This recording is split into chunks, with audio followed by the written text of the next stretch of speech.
घर में गंदगी और सामान अव्यवस्था रखना। जिस घर में हमेशा गंदगी, धूल, बिखरा हुआ सामान रहता है, वहाँ सकारात्मक ऊर्जा कम मानी जाती है। साफ सुथरा घर मन को भी शांत रखता है और अनुशासन की भावना बढ़ाता है। तो अन्न का अपमान और बर्बादी करना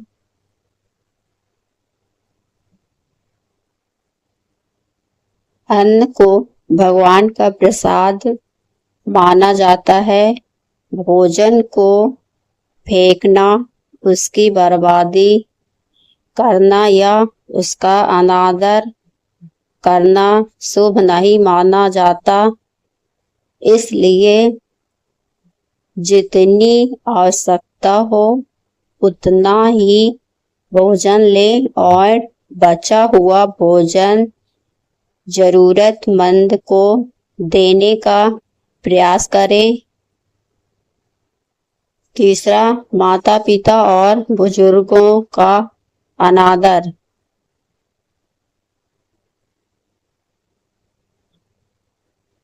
शास्त्रों में माता पिता और गुरु को देवतुल्य माना गया है। उनका अपमान करने से घर की शांति और सौभाग्य प्रभावित होता है, ऐसी मान्यता है।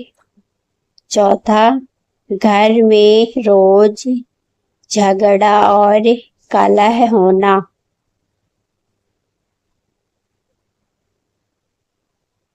जहाँ हर समय लड़ाई झगड़ा, क्रोध और कटु वचन होते हैं, वहाँ मानसिक तनाव बढ़ता है। धार्मिक मान्यता है कि ऐसे वातावरण में लक्ष्मी का स्थायी वास नहीं होता है।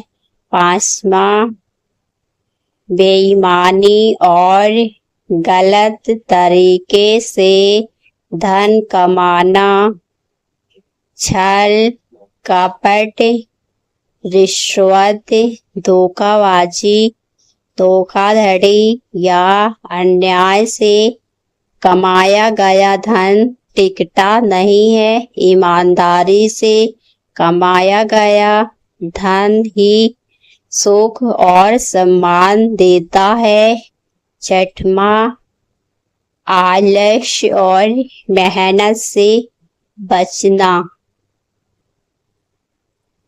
केवल भाग्य के भरोसे बैठे रहने से सफलता नहीं मिलती।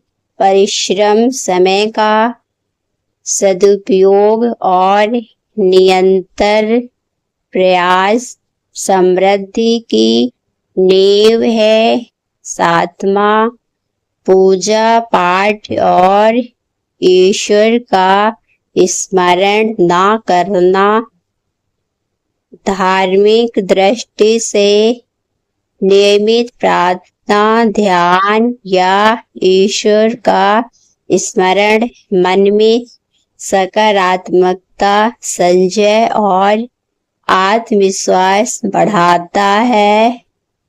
आठवां, नशा, जुआ और फिजूल खर्ची। शराब, जुआ, सट्टा और अनावश्यक खर्च धीरे धीरे आर्थिक स्थिति को कमजोर कर देते हैं। बचत और सोच समझकर खर्च करना परिवार की उन्नति के लिए आवश्यक है।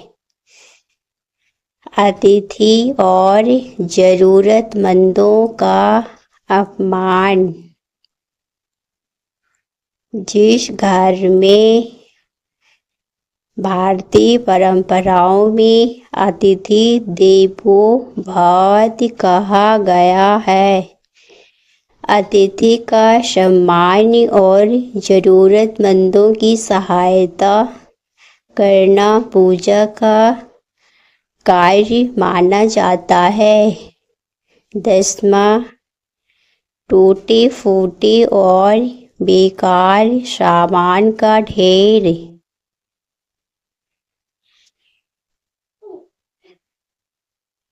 लोक मान्यता के अनुसार घर में लंबे समय तक अनुपयोगी टूटे या खराब सामान को जमा करके रखना नकारात्मकता का कारण बन जाता है। समय समय पर घर की सफाई और व्यवस्था करना लाभदायक माना जाता है। 11वां, कटु वचन और अहंकार। मीठी वाणी रिश्तों को मजबूत बनाती है और जबकि अहंकार और कठोर शब्द परिवार में दूरी और अशांति पैदा करते हैं।